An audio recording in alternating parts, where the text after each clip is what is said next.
ಜೀವನದಲ್ಲಿ ಎಲ್ಲರಿಗೂ ಒಂದು ಕ್ಷಣ ಇದೆ, ಒಂದು ಮೊಮೆಂಟ್ ಇದೆ. ಪೂರ್ಣ ಜೀವನ ಬದಲಾಗ್ಬಿಡುತ್ತೆ. ಆದರೆ ನಮಗೆ ಕಾಲದ ಬಗ್ಗೆ ಒಂದು ಪಿಕ್ಚರ್ ಬೇಕು. ಕಾಲ ಯಾವತ್ತೂ ಹೇಳ್ತಾ ಇದೆ, ನಾನು ಕಾಲ, ನನ್ನನ್ನು ಯಾರೂ ನೋಡಲ್ಲ, ನಾನು ಹಾರ್ತಾ ಇರ್ತೀನಿ, ನನ್ನನ್ನು ನೋಡೋಕ್ಕಾಗಲ್ಲ, ನಾವು ಹೋಗ್ತಾ ಇರ್ತೀನಿ, ಬರ್ತಾ ಇರ್ತೀನಿ, ಇರ್ತಾ ಇರ್ತೀನಿ. ನಾವೇ ನೋಡ್ತಾ ಇದ್ದಂಗೆ ನಮ್ಮ ಜೀವನ ಎಷ್ಟು ಚಿಕ್ಕದು ಅನಿಸುತ್ತೆ. ಮುಗ್ದೇ ಹೋಗುತ್ತೆ, ಹುಡ್ತೀವಿ, ಸಾವು ಬಂದೇ ಬಿಡುತ್ತೆ. ಉಪಯೋಗಿಸ್ಕೊಳ್ಬೇಕಷ್ಟೆ. ಒಳ್ಳೊಳ್ಳೆ ಸಿಚುಯೇಷನ್ ಬರ್ತಾ ಇರುತ್ತೆ, ಪೋಸ್ಟ್ಪೋನ್ ಮಾಡ್ತಾ ಇರ್ತೀವಿ.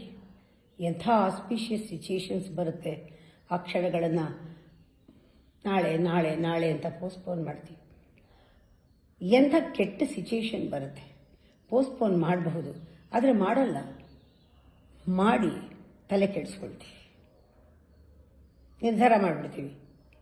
ಕೆಟ್ಟ ಕಾಲ ನಮ್ಮನ್ನು ಹಿಡ್ಕೊಂಡ್ಬಿಡುತ್ತೆ. ಕಾಲಹರಣ ಮಾಡೋದು ಪಾಪ. ಈ ರೀತಿ ಮಾಡಬಾರ್ದೆಲ್ಲ ಮಾಡಿ ಕಾಲಹರಣ ಮಾಡೋದು ಪಾಪ. ಏನು ಆಸ್ಪೀಷಿಯಸ್, ಎಲ್ಲವನ್ನೂ ಆಸ್ಪೀಷಿಯಸ್ ಮಾಡಿ, ಎಲ್ಲವನ್ನೂ ಒಳ್ಳೆಯದನ್ನಾಗಿ ಮಾಡಿ, ಒಳ್ಳೆಯದೆಲ್ಲ ಈಗಲೇ ಮಾಡೋದು ಶುರು ಮಾಡೋದು ಪುಣ್ಯ. ಇದಕ್ಕೆ ಒಂದು ಉದಾಹರಣೆ ಇದೆ.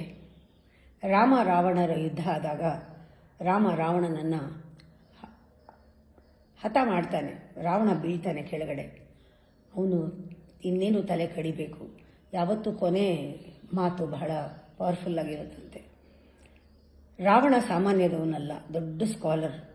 ಅದಕ್ಕೆ ರಾಮ ಹೇಳ್ತಾನೆ ಲಕ್ಷ್ಮಣನಿಗೆ, ಲಕ್ಷ್ಮಣ, ರಾವಣ ಬಹಳ ದೊಡ್ಡ ಸ್ಕಾಲರ್. ಅವನು ಸಾಯಕ್ಕೆ ಮುಂಚೆ ಏನೋ ಒಂದು ಬಹಳ ಉತ್ತಮವಾದದ್ದು ಹೇಳ್ಬೋದು. ಹೋಗಿ ಅವನ ಹತ್ರ ಒಂದು ಸಂದೇಶ ತಗೋ, ಅಡ್ವೈಸ್ ತಗೋ, ಅವನ ಹತ್ರ ಆಶೀರ್ವಾದ ತಗೋ, ಹೋಗು ಅಂತ. ಲಕ್ಷ್ಮಣನಿಗೆ ಆಶ್ಚರ್ಯ ಆಯಿತು. ಆದರೂ ರಾಮನ ಮಾತು ತಪ್ಪದೆ ಹೋಗಿ ನಿಂತ್ಕೊಳ್ತಾನೆ. ರಾವಣ ಹೇಳ್ತಾನೆ, ನಿನ್ನ ತಮ್ಮನಿಗೆ ಬುದ್ಧಿ ಇಲ್ಲ, ಸ್ವಲ್ಪ ಹೇಳು. ನಾನು ಮಾತಾಡ್ತೀನಿ, ಅದನ್ನು ನನ್ನ ತಲೆ ಹತ್ರ ನಿಂತಿದ್ದಾನೆ, ಅದು ಕೇಳಬೇಕಾದ್ರೆ ಕಾಲ ಹತ್ರ ಬರಬೇಕು. ಲಕ್ಷ್ಮಣ ಹೋಗಿ ಕಾಲ ಹತ್ರ ನಿಂತ್ಕೊಳ್ತಾನೆ. ಆಗ ರಾವಣ ಹೇಳ್ತಾನೆ, ಜೀವನದಲ್ಲಿ ಎರಡು ಕಾಲ ಕ್ಷಣಗಳು ಬರುತ್ತೆ. ಒಳ್ಳೇದು ಬಂದಾಗ ಪೋಸ್ಟ್ಪೋನ್ ಮಾಡಬೇಡ. ನಾನು ನನ್ನ ಅನುಭವದಲ್ಲಿ ಹೇಳ್ತಾ ಇದ್ದೀನಿ.